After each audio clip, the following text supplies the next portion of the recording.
What's going on, guys? Motivation Monday, episode 120.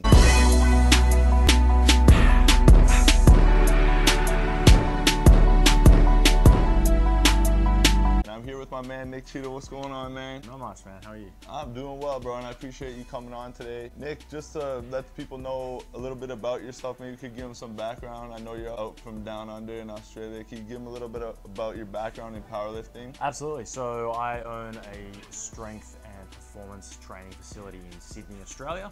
We focus primarily on powerlifting, but we also dabble in a little bit of bodybuilding, which is basically my background. My early days consisted of a lot of bodybuilding style training, whereas now, more recently, a lot more strength-focused training sessions, strength training focus, powerlifting meets, those sorts of things. So I guess for me, when I first started out, the reason that I trained was more to do with how I looked and how I felt about myself, whereas as I got older, as I trained for more and more years, it got to the point where I was starting to gain more enjoyment out of training, and then I sort of turned to heavier lifting and strength work as a way to sort of enjoy my training even further. The bodybuilding stuff surfaces from time to time as a bit of fun, but for me, the heavier lifting is what I really enjoy. It's a bit of a different challenge to, I guess, a skin-splitting pump. That's what it's all about. Staying in tune with what your goals are so you can know the difference, right? And absolutely. For someone who has both backgrounds, how do you said you found that enjoyment, but how do you stay motivated to keep pushing and to keep hitting new PRs? Do you ever feel like you hit a wall, or is there always the potential and the foresight of attaining more? I think there's always an opportunity to improve, regardless of what your goal is. I don't think there's ever been a powerlifter in this world that has come to the conclusion that they can't add at least one more kilo to their total. But I guess I'm like everyone else. I see motivation as something that comes and goes.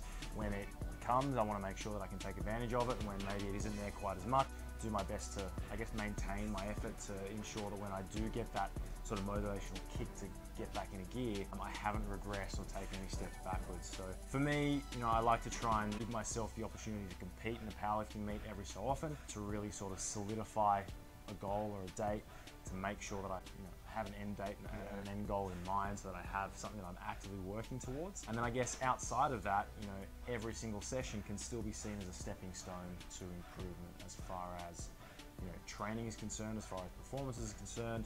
And when it comes to, I guess, that meet day, the more effort you put into your training, often the more successful you are on the day. So I think that's a good reminder every time you step foot in the gym, and probably something that goes along with the quote that you've got up on the wall. Absolutely.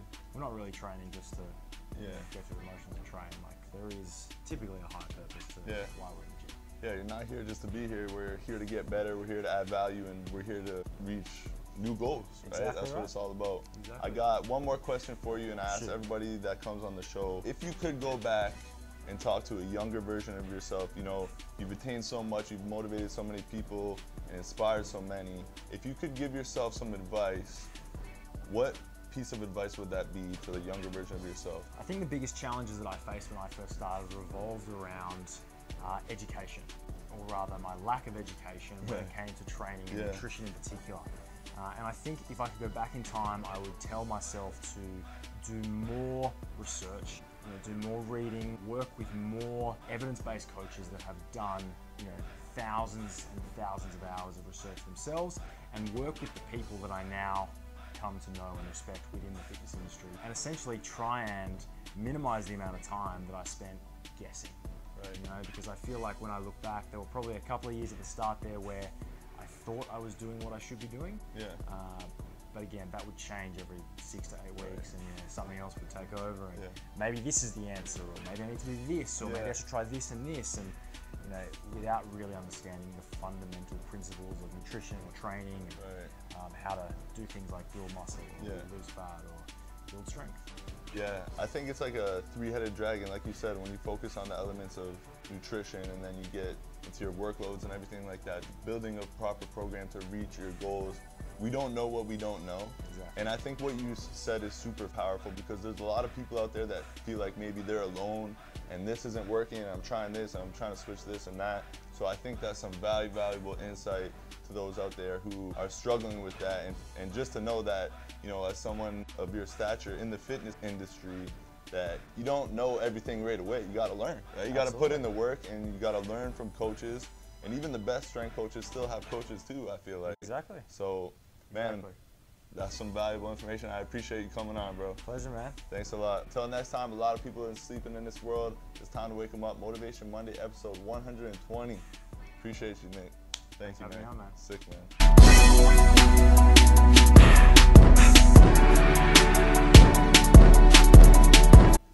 Bro, that was dope. Fucking killed that shit.